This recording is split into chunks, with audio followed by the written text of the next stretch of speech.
We're pleased to be joined now by the former Deputy Chief of Staff to President George W. Bush, Karl Rove. Karl is also the author of the best-selling new book, and if you're like me, you're going to love this theme, The Triumph of William McKinley, Why the Election of 1896 Still Matters. Karl joins us tonight from Newsmax, New York. It's great to have you here on Newsmax Prime, Karl. Thanks, GD, and happy Thanksgiving Eve, as they say. That's right, Thanksgiving Eve and Christmas Eve. Santa is going to be setting copies of your book underneath the tree for a lot of folks who enjoy politics and history. But for everyday Americans, William McKinley is not a president whose name comes to mind easily in this modern age. So right out of the gate, I want to ask you about the book. Why did you write it, and what do you believe the implications are for the political scene today? Yeah. Well, first of all, I set out to write a durable history, not for the 2016 election, but for history readers, of one of the 5 consequential major political elections in America's history, what the political scientists call realigning elections. We describe 4 of them by the author and winner of that election: Jefferson in 1800, Jackson in 1828, Lincoln in 1860, FDR in 1932. But another consequential major realigning election, that of 1896, we talk more about the man who lost, William Jennings Bryan, and the guy who follows McKinley than we do the author of one of the most consequential turning points in American political history. For the 24 years before 1896, the American political system is broken.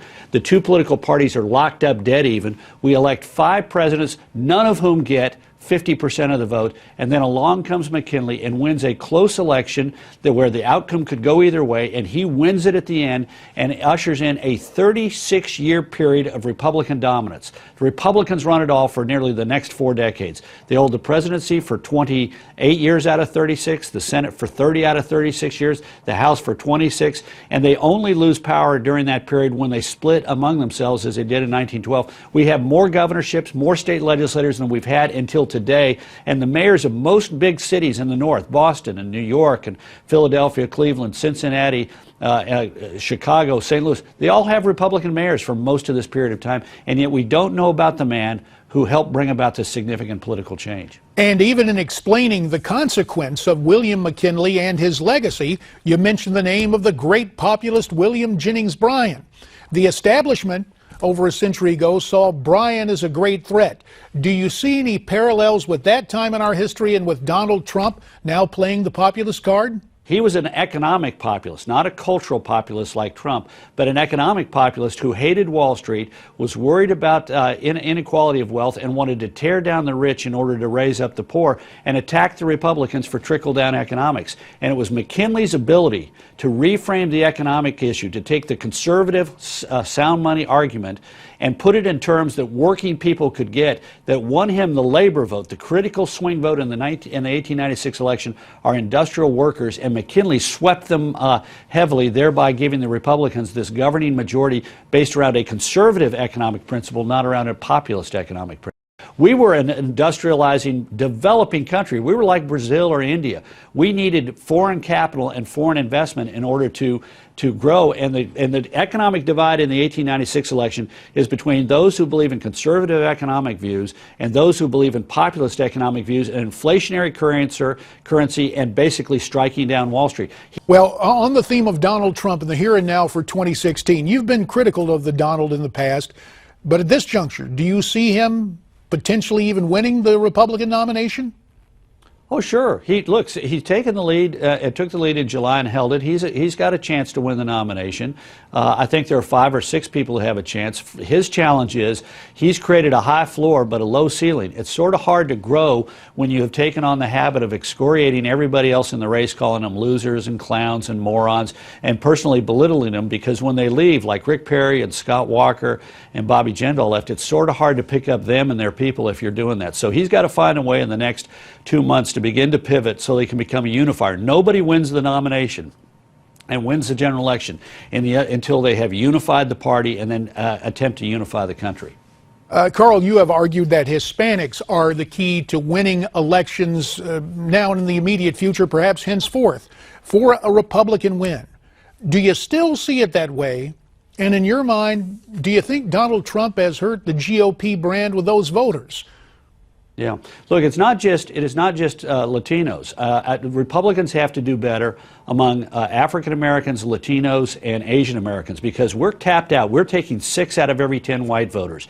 That's what Ronald Reagan got in 1984, George W. Bush got in 2004, and Mitt Romney got in 2012. And we're not going to be able to do much better than that. We're at the upper limit. And we can and should get the votes of African Americans, Latinos, and Asian Americans, and also the votes of young people. Take, for example, Florida. We have a Florida governor who got 20% of the African American vote in running for re-election. We lost that state in 2012 by 0.7%, and we got roughly 5% of the African American vote. If we got the 12% that George W. Bush got in 2004, we would have won Florida in 2012. We have a governor in Texas. You and I both know Texas is about as conservative a state as you can get, and we have a Republican governor who's a strong conservative, and he got elected in 2014 for the first time, and he got 50% of the Latino vote. Now, it helped that he's married to an Hispanic, and he featured his mother-in-law in a television ad. It's always good to have your mother-in-law say nice things about you. It says a great deal about your character. But he won on a conservative message among Latinos, and we see this everywhere. We got to have confidence that our conservative principles can be received and accepted by a growing number of Americans, no matter if they think they're conservatives or voted conservative before. We ought to have confidence in our ideas and carry them into their communities and neighborhoods. Well, let's review a couple of other candidates. Carson was in a position where it looked like he was going to become the front runner. Now he's down. Ted Cruz of Texas is up. Does Cruz become the conservative choice and perhaps the candidate of the, well, really the grassroots Republican base? Well, I'd say this. Dr. Carson's an admirable person. He's got great moral character. He's a wonderful human being. He's a friend of mine. But he has suffered to the degree that foreign policy has begun to sort of rise up in this campaign. He has suffered. His numbers have gone down because he's not shown a sure-footedness in dealing with these questions. If you look at, for example, yesterday there was a Quinnipiac poll in Iowa, and if you take a look at it, he's dropped. And the two people who've risen equally in Iowa have been Marco Rubio and Ted Cruz. Ted Cruz has done a very smart game in Iowa. I would not be surprised to see him win it. I've been thinking that for a number of weeks. My friends and confidants in Iowa say he has been doing really well in organizing.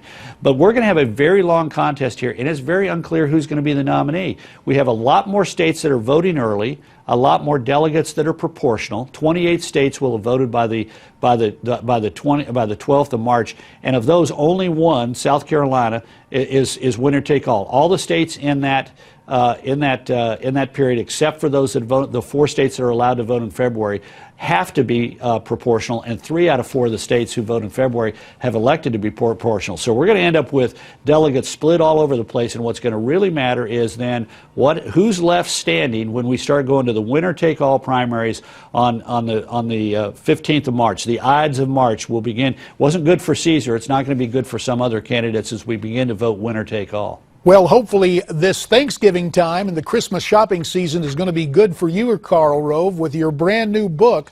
And we're going to bring you back later in our program to talk more in depth about it. The name of the book again, The Triumph of William McKinley, Why the Election of 1896 Still Matters. Karl Rove, as I said, will bring you back, and we'd like to get your comments. What do you think of what Karl had to say? Send me your comments at newsmaxtv.com/comments. When we come back, a tough week for Hillary.